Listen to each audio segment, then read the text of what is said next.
અને વાત કરીશું મહાસંગ્રામની।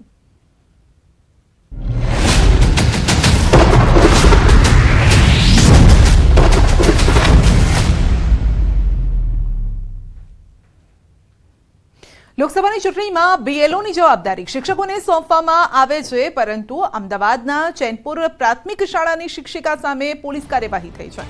મહિલાએ અગાઉ રજૂઆત કરી હતી કે બીએલઓની કામગીરી તેમને નજીકની કોઈ જગ્યાએ આપવામાં આવે, પરંતુ શિક્ષિકાને ઘાટલોડિયામાં કામગીરી આપવામાં આવતા શિક્ષિકાએ ઇનકાર કરતા પોલીસ કાર્યવાહી થઈ છે। ઘાટલોડિયાના મામલતદારે મહિલા સામે અટકાયતી પગલાં ભરવા આદેશ કર્યો છે। મામલતદારના હુકમના આધારે પોલીસે હિનલ પ્રજાપતિ નામની શિક્ષિકાની અટકાયત કરી છે।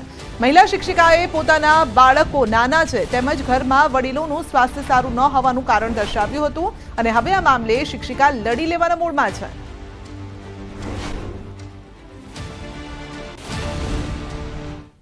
ત્યાં પણ મારો વિસ્તાર મત વિસ્તાર છે, ત્યાં મને ના મૂકી। અહીંયા મારા સ્કૂલની નજીકમાં ક્યાંય મારો ઓર્ડર ના કર્યો, છેક દૂર મારા કે નગર ઘાટલોડિયા સુધી મારો ઓર્ડર કર્યો છે। મારા ઘરે નાના બાળકો છે, ઘરડા સાસુ છે, સાસુ સસરા છે જે હાર્ટ પેશન્ટ છે, એ બધી જવાબદારી પહોંચીને હું આ કામગીરી એટલે દૂર કરી શકું એમ નથી। એટલે મેં એમને રજૂઆત કરી કે મને નજીકમાં મૂકો, કે જેથી હું ગમે ત્યારે ગમે તે સમયે હું નજીકમાં હોઉં તો હું મારી કામગીરી કરવા જઈ શકું, દૂર ના જઈ શકું। બસ એ જ મેં મારી રજૂઆત કરી હતી, એમને અમાન્ય ગણીને અને અત્યારે કે હું વિચારીશ એમ કરીને અને મારી નોટિસ મોકલી દીધી છે અને અત્યારે હાલ પોલીસ મોકલી દીધી છે। અત્યારે હું સ્કૂલે જ હતો અને સ્કૂલમાંથી જ મને ફોન આવ્યો કે આવી રીતે પોલીસ મને પકડવા આવી છે, એટલે હું તાત્કાલિક સ્કૂલમાંથી છૂટીને તરત અહીંયા આવ્યો અને જાણ્યું કે પોલીસ એમનો વોરંટ લઈને આવી છે। તો પોલીસવાળાને મેં જાણ કરી કે આવી રીતે અમે અગાઉ રજૂઆત કરેલી છે કે ગુજરાત નિર્વાચન આયોગનો પત્ર છે કે મહિલા કર્મચારીને અનિવાર્ય સંજોગો સિવાય કામગીરી આપવી નહીં એવી રજૂઆત અમે કરેલી છે। જ્યારે બીએલઓનો ઓર્ડર આવ્યો ત્યારે રજૂઆત ઈમેલ દ્વારા કરેલી છે અને ઈમેલના આધાર પુરાવા છે અને એમને આવી અમારી જે અરજી હતી એને અમાન્ય ઠેરવી છે। એના પછી અમે રજૂઆત કરી કે તમે જે ગુજરાત નિર્વાચન આયોગના પત્ર છે એ પત્રની અંદર 3 મુદ્દા આપેલા છે કે મહિલા કર્મચારીને કામગીરી આપો તો એમના પોતાના મત વિસ્તારની અંદર આપો, અતિ સંવેદનશીલ એરિયામાં આ કામગીરી નહીં આપવી। મોટા ભાગે તમે જુઓ હાલ આખા ગુજરાતની અંદર મોટા ભાગે શિક્ષકો બીએલઓની કામગીરીમાં છે। ગુજરાત નિર્વાચન આયોગનો પત્ર છે 13 પ્રકારના કર્મચારીનો સરખા ભાગે કામગીરી આપવી, છતાંય માત્ર અને માત્ર મોટા ભાગે શિક્ષકો તમે જુઓ તો શિક્ષકો આ કામગીરીમાં સંકળાયેલા છે। શિક્ષક એટલે બીએલઓ એવી એક સંકલ્પના થઈ ગઈ છે, શિક્ષક એટલે બીએલઓ। હવે જો આ બાબતે કંઈ નહીં થાય તો નામદાર કોર્ટમાં જવાની પણ તૈયારી છે। પાટણ લોકસભા વિસ્તારમાં ઠાકોર સામે ઠાકોરનો જામ્યો છે ચૂંટણી જંગ। ભાજપ ઉમેદવાર ભરતસિંહ ડાભીએ કોંગ્રેસ ઉમેદવાર પર કર્યા છે પ્રહાર, કહ્યું કે ચંદનજીને લોકસભા વિસ્તારમાં કોઈ નથી ઓળખતું, જંગી બહુમતીથી મારી જીત થશે, જેના બદલામાં ચંદનજી ઠાકોરે પ્રહારની જગ્યાએ વખાણ કર્યા છે। કહ્યું કે ભરતસિંહ અનુભવી નેતા છે, 80 વર્ષથી તેમનો પરિવાર રાજનીતિમાં છે।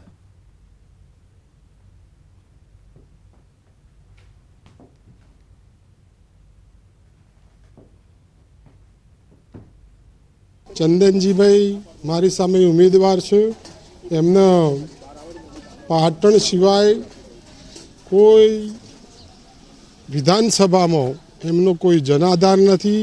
જ્યારથી મારી ટિકિટ ડિક્લેર થઈ ત્યારથી હું પ્રજા વચ્ચે કાર્યકર્તાઓના સભાઓમાં હું જો છું, ગામ લોકો ઢોલ નગારા ઘોડા ઉપર બેસાડીને મારું સ્વાગત કરે છે અને હું માનું છું કે આ વખતે પણ ભારતીય જનતા પાર્ટીના ઉમેદવાર તરીકે હું 5 થી 7 લાખ મતોની લીડથી હું વિજયી થવાનો છું। હું વિધાનસભા લડ્યો છું, વિધાનસભાના ક્ષેત્રમાં છું।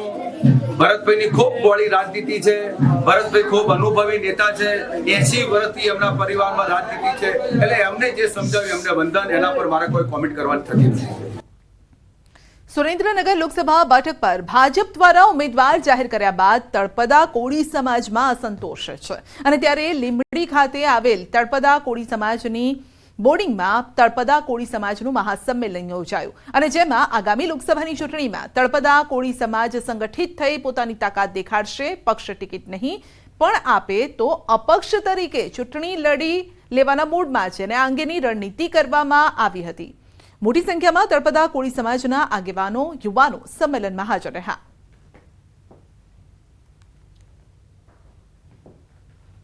કોળી સમાજને 3 વખતથી અન્યાય કરે છે અને આ વખતે કોંગ્રેસમાંથી પણ હજી એવું નામ આવે છે કે ઋતિશ મકવાણા નહીં અને લાલજી દેસાઈને ટિકિટ આપે એવા મારા પાસે મેસેજ આવ્યા છે. ત્યારે જો આ પક્ષવાળા પણ ટિકિટ નહીં આપે તો વોટ અને નોટ આ સમાજ ભેગો કરી અને જેમ કરમસિંહ બાપા અપક્ષ લડ્યા હતા, રણછોડ મેર ધંધુકામાંથી અપક્ષ લડ્યા હતા, એમ ફરીવાર આ સુરેન્દ્રનગરની સીટ ઉપર અપક્ષ લડાવી અને બંને પાર્ટીને કાન હોરાની વાત કરીને એમને જગાડશું અને બંનેને ખબર પાડશું કે આ સમાજ, આ કોળી સમાજ એટલે શું છે. એમ કે જો ભાજપ પક્ષ ટિકિટની ફેરબદલી નહીં કરવામાં આવે અને જો ટિકિટની ફેરબદલી નહીં કરવામાં આવે તો કોળી સમાજ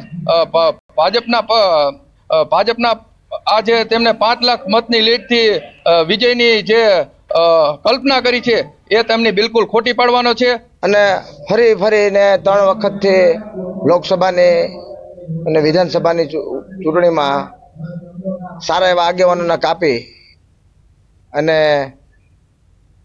ઉમેદવાર સાથે રાખી અને સમાજનો દુરુપયોગ કરી અને વોટ બેંક તરીકે એમનો ઉપયોગ કરી જાય છે.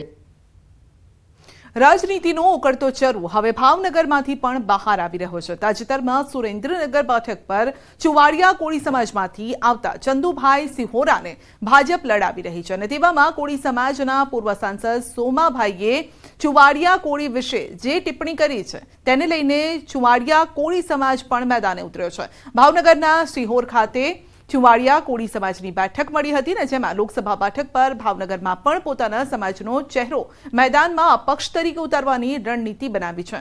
સિહોર તાલુકા ખાતે ચુવાડિયા કોળીનું એક બેઠક મળી હતી અને જેમાં 200થી પણ વધુ લોકો એકઠા થયા હતા અને આગામી સમયમાં ગુજરાતના રાજકારણમાં ચુવાડિયા કોળીની સંખ્યા વધારવામાં આવે તેવી માંગ કરાઈ છે. અને હાલ પણ એ લોકો અત્યારે અમારા વિરુદ્ધમાં ત્યાં આગળ બેઠકો શરૂ છે અને અમારા વિરુદ્ધમાં હજી ત્યાં ઉમેદવાર ઊભો રાખવાની પણ એ લોકો તૈયારી કરે છે. એટલે અમે પણ હવે નક્કી કર્યું છે કે તળપદા ભાઈઓને અમે આજ સુધી ભયો માનતા હતા, પણ હવે અમે પણ જ્યાં તળપદા કોળી સમાજના ઉમેદવારો હશે ત્યાં અમારો પણ એક ઉમેદવાર હશે અને અમે પણ હવે એમને નુકસાન કરીશું. અમે પણ અમારી, કારણ કે ભાવનગર લોકસભા સીટ ઉપર 2.5 લાખ મતદાન છે, તો અમે અત્યારે એવો નિર્ણય લેવાના છીએ અમારા સમાજના વડીલો અને આગેવાનો અને યુવાનો દ્વારા કે અમારે પણ એક યુવાન, ભણેલ ગણેલ યુવાનને ચૂંટણી રણ મેદાને ઉતારવો છે અપક્ષ તરીકે. ગાંધીનગરમાં મતદાન જાગૃતિને લઈને સ્વીપ અંતર્ગત બાઇક રેલીનું આયોજન કરાયું. સેક્ટર 11 થી ઇન્ફોસિટી થઈ કલેક્ટર ઓફિસ સુધી રેલીનું આયોજન કરાયું હતું અને લોકો ચૂંટણીને અવસર ગણી અચૂક મતદાન કરે તેવી આશા સાથે બાઇક રેલીનું આયોજન કરાયું છે અને મુખ્ય ચૂંટણી અધિકારી પી ભારતીએ રેલીને પ્રસ્થાન કરાવ્યું.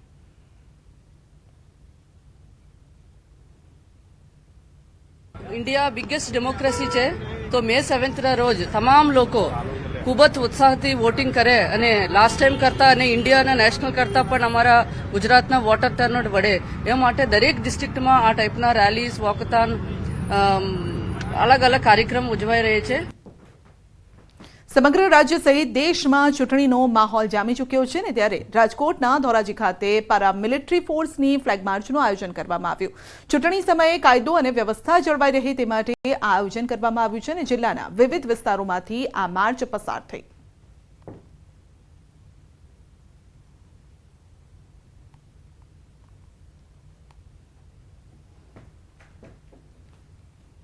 પાટણ લોકસભા ચૂંટણીનો માહોલ જામ્યો છે. મતદારોને આકર્ષવા કોંગ્રેસનો શાયરાના અંદાજ. પાટણ કોંગ્રેસ ઉમેદવાર ચંદનજીના સમર્થનમાં જોવા મળ્યો છે શાયરાના અંદાજ. તો ચૂંટણી પ્રચાર દરમિયાન કોંગી કાર્યકરે ચંદનજીના સમર્થનમાં શાયરી બોલી છે. સાંભળો. से खुशबू आ नहीं सकती कभी कागज के फूलों से, हमें चंदन सी जैसा एमपी मिल नहीं सकता इस दौर में. फूल हमें पसंद नहीं, कोटों में ममता नहीं, पसंद हमें पर्वत जो किसी को झुकते नहीं. इससे भी ज्यादा पसंद आई है कांग्रेस की संगठन शक्ति, कार्यकरों की हमदर्दी और चंदन सिंह के प्रति हम भाव जिसे तोड़ने की पर्वतों में भी क्षमता नहीं. बुलेटिन में आगे बढ़ीशुं नानकड़ा ब्रेक बाद.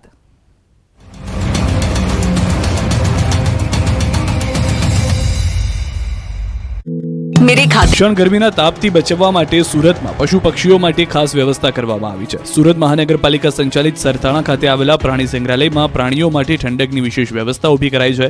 ગરમીની ઋતુમાં પ્રાણીઓ પણ હેરાન પરેશાન થઈ જતા હોય છે, જેને લઈને ડિહાઇડ્રેશનનો શિકાર બને છે. ત્યારે ઝૂ સંચાલકો દ્વારા આગામી 7મી મેના રોજ ગુજરાતમાં લોકસભાની ચૂંટણી માટે મતદાન યોજાશે. ચૂંટણીને લઈ રાજકીય પક્ષોએ જોરશોરથી પ્રચાર શરૂ કરી દીધો છે. ત્યારે રાજ્યના મુખ્યમંત્રી ભૂપેન્દ્ર પટેલ પણ પૂરજોશમાં પ્રચાર કરી રહ્યા છે. મુખ્યમંત્રીએ ઘાટલોડિયા વિધાનસભામાં વિસ્તારમાં અલગ અલગ સોસાયટીના ચેરમેન, સેક્રેટરી સાથે એક મિટિંગમાં હાજરી આપી હતી અને 100% વોટિંગ કરવા માટે અપીલ કરી હતી. સાથે જ પ્રધાનમંત્રી મોદીને અમિત શાહે કરેલા વિકાસ કામોની માહિતી પણ આપી. આ તરફ મધ્ય ગુજરાતની આણંદ લોકસભા બેઠકના ભાજપના ઉમેદવાર મિતેશ પટેલે પ્રચારનો ધમધમાટ શરૂ કર્યો છે. આણંદ લોકસભા બેઠકના બોરસદ વિધાનસભાના ગ્રામીણ વિસ્તારમાં ઉમેદવાર મિતેશ પટેલ અને તેમના સમર્થકો સાથે પ્રચાર શરૂ કર્યો છે. બોરસદના ગ્રામીણ વિસ્તારમાં સ્થાનિકો પણ ઉપસ્થિત રહ્યા હતા. ભાજપના ઉમેદવાર મિતેશ પટેલ સાથે બોરસદ વિધાનસભાના ધારાસભ્ય અને ગુજરાત વિધાનસભાના નાયબ દંડક રમણભાઈ સોલંકી, અમૂલ ડેરીના વાઇસ ચેરમેન અને સહકારી ક્ષેત્રના આગેવાન કાંતિભાઈ સોઢા પરમાર સાથે બોરસદ ભાજપ સંગઠનના કાર્યકરોએ બોરસદ તાલુકાના ગ્રામીણ વિસ્તારમાં લોકસભાની ચૂંટણીના પ્રચારમાં જોડાયા છે. બનાસકાંઠાના ભાજપના પૂર્વ મંત્રી અને દિયોદરના ધારાસભ્ય કેશાજી ચૌહાણ કોંગ્રેસ પર ખૂબ બરસ્યા. લવાના ગામે યોજાયેલ સભામાં કેશાજીએ કોંગ્રેસ પર પ્રહાર કર્યા. તેઓએ કહ્યું કે કોંગ્રેસ એટલે કડવું બીજવારો. આ કડવા બીજવારના વાવેતર તમારા ગામના ના કરતા એવી વિનંતી કરું છું. તેઓએ કહ્યું કે કડવું બીજવાર ગમે ત્યારે નડે, આ વાત તો તમે સમજો જ છો. બનાસકાંઠામાં ગેનીબેન જોરશોરથી પ્રચારમાં જોવા મળી રહ્યા છે. હવે ગેનીબેનનું નવું અને ત્રીજું રૂપ જોવા મળ્યું છે. ગેનીબેન ઠાકોર હવે ગરીબી કાર્ડ રમ્યા. ગેનીબેન ઠાકોરે પ્રચાર દરમિયાન કહ્યું કે હું ગરીબ પરિવારની દીકરી છું. આ અગાઉ બનાસની દીકરી તરીકે પ્રચાર કર્યો, ત્યારે આ વખતે ગરીબ પરિવારનું લેવલ લગાવ્યું. ગેનીબેને પ્રચાર દરમિયાન કહ્યું કે હું ગરીબ પરિવારની દીકરી છું, પણ લોકશાહી ટકાવવા માટે એક પ્રણાલિકા છે. તંદુરસ્ત લોકશાહી ટકાવવા ઉદાહરણ પૂરું પાડીશ. ભાજપ ઉમેદવાર રેખાબેન ચૌધરીએ પણ બનાસની દીકરીનું સૂત્ર ઉચ્ચાર્યું હતું. છોટાઉદેપુર બેઠક પર નવોદિત ઉમેદવાર જશુ રાઠવા સામે કોંગ્રેસે પીઢ અને અનુભવી ઉમેદવાર સુખરામ રાઠવાને મેદાનમાં ઉતાર્યા છે, જેથી છોટાઉદેપુર બેઠક પર ખરી ટક્કર જોવા મળશે. ત્યારે નર્મદા રાજપીપળા ખાતે સુખરામ રાઠવા પ્રચારમાં લાગ્યા. સુખરામ રાઠવાએ કાર્યકરો અને હોદ્દેદારો સાથે બેઠક યોજી ભાજપ પર પ્રહાર કર્યા. તેમણે કહ્યું કે આદિવાસી વિસ્તારમાં ભાજપે કોઈ જ પ્રકારનો વિકાસ નથી કર્યો. કોંગ્રેસના દિગ્ગજો ભાજપમાં ભળી ગયા બાદ પણ સુખરામ રાઠવાએ જણાવ્યું કે કોંગ્રેસ પતિ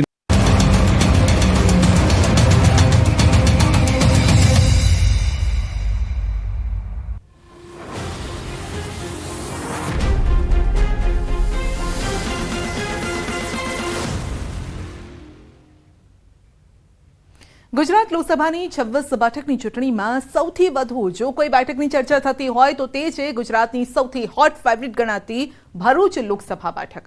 આદિવાસી અને મુસ્લિમ મતદારોનો દબદબો ધરાવતી આ બેઠક પર 30 વર્ષથી મનસુખ વસાવાનું એક હથ્થું શાસન છે અને ભાજપે જૂના જોગી મનસુખ વસાવા પર 7મી વાર કળશ છોડ્યો છે. ત્યારે મનસુખ વસાવાના કામગીરીથી જનતા કેટલી ખુશ છે? મુસ્લિમ મતદારોના દિલમાં કોણ છે? જુઓ અમારી વિશેષ રજૂઆત સાંસદનું સરવૈયું.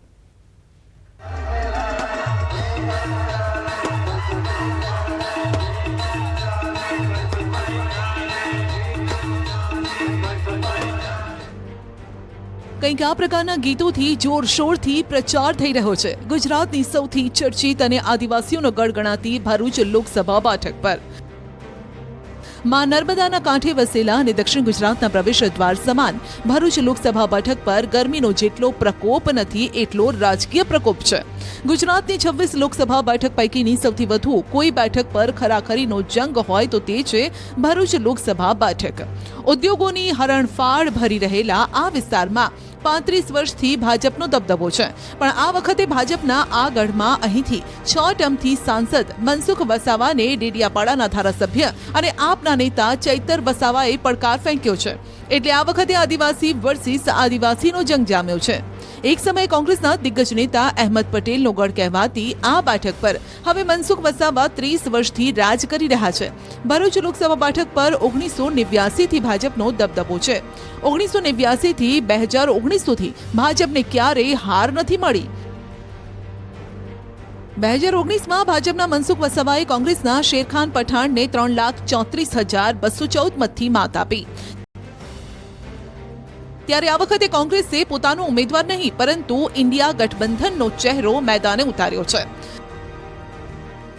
2024ના મહાસંગ્રામમાં ભાજપના મનસુખ વસાવા સામે ઇન્ડિયા ગઠબંધનથી ચૈતર વસાવા મેદાને છે, તો AIMIM અહીં ચૂંટણી લડવાની જાહેરાત કરી છે, એટલે ભરૂચમાં ત્રિપાંખીયો જંગ જામશે. આ વખતની લોકસભા ચૂંટણીમાં ભાજપ પોતાના અભેદ કિલ્લાને સુરક્ષિત રાખી શકશે કે પછી ચૈતર ભારે પડશે, તે જાણવા માટે ન્યૂઝ 18 ગુજરાતીની ટીમ ગ્રાઉન્ડ ઝીરો પર પહોંચી.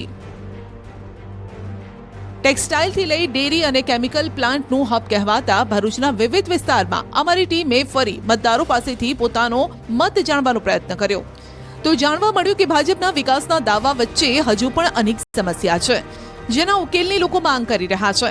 આજે પણ ભરૂચ બેઠકના સ્થાનિકો અનેક સમસ્યાઓ વચ્ચે પોતાની જિંદગી પસાર કરી રહ્યા છે.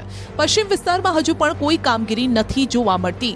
એશિયાની સૌથી મોટી ઔદ્યોગિક વસાહત કહેવામાં આવે છે, પરંતુ આજે પણ આ લોકસભા વિસ્તારમાં લોકોને પૂરતી રોજગારી નથી મળતી.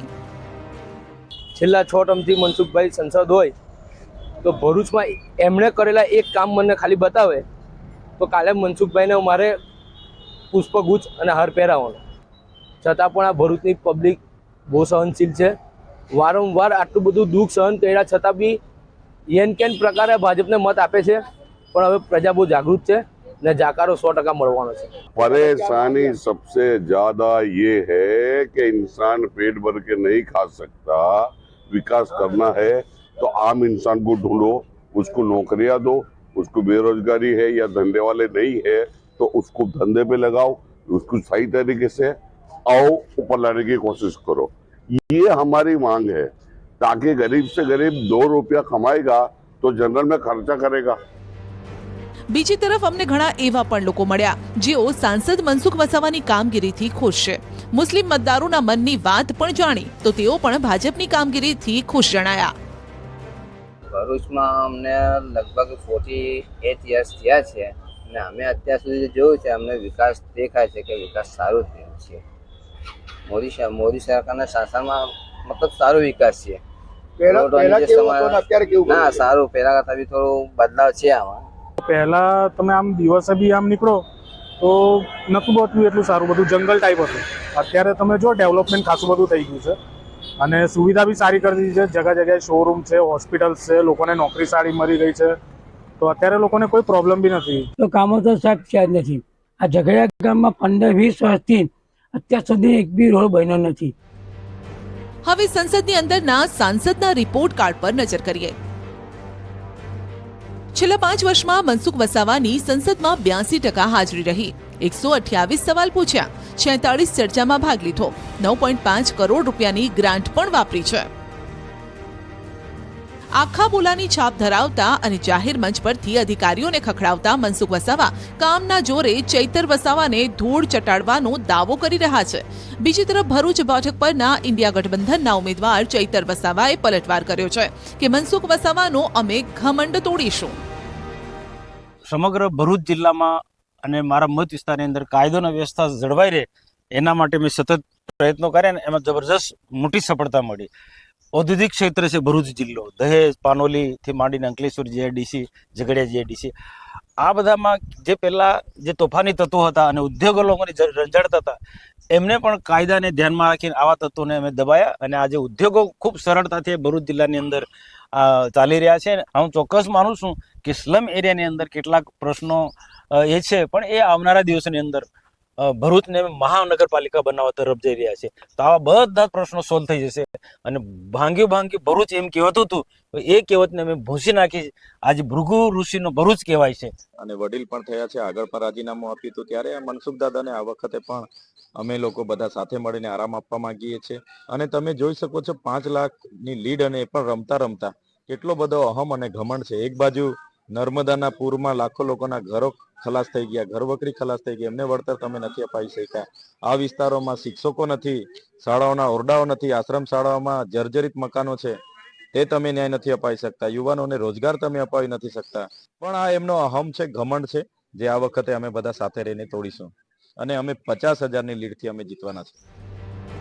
હવે ભરૂચનું સામાજિક સમીકરણ પણ સમજી લઈએ. એશિયાની સૌથી મોટી ઔદ્યોગિક વસાહત ધરાવતી આ બેઠક પર જ્ઞાતિ સમીકરણની વાત કરીએ તો કુલ 17,13,731 મતદારો છે, જેમાંથી પુરુષ મતદારોની સંખ્યા 8,72,841 છે, જ્યારે કે મહિલા મતદારોની સંખ્યા 8,40,807 છે અને અન્ય 83 મતદાર છે. આદિવાસી અને મુસ્લિમ બહુમત ધરાવતી આ બેઠક પર 66% હિન્દુ વસ્તી છે, 32% મુસ્લિમોની વસ્તી છે. ભરૂચમાં 18% એસટી, 5% એસસીની વસ્તી છે. ભરૂચ લોકસભાની અંદર વડોદરાની 1, નર્મદાની 1, ભરૂચની 5 વિધાનસભા બેઠક આવે છે. 7માંથી 6 બેઠક ભાજપે કબજે કરી છે. કોંગ્રેસનો સફાયો થયો છે અને ડેડિયાપાડામાં જ આપના ઉમેદવાર જીત્યા છે.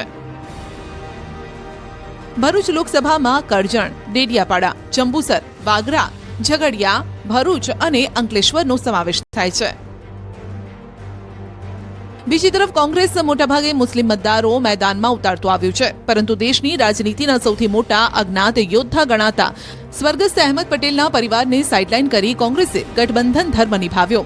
ઉપરથી અહીં AIMIM મેદાને ઉતરશે તો મુસ્લિમોના મતોનું ધ્રુવીકરણ થશે, જેનો સીધો લાભ ભાજપને મળશે. એટલે ભાજપના જૂના જોગી મનસુખ વસાવાને હરાવવા ચૈતર વસાવા માટે લોઢાના ચણા ચાવવા સમાન છે.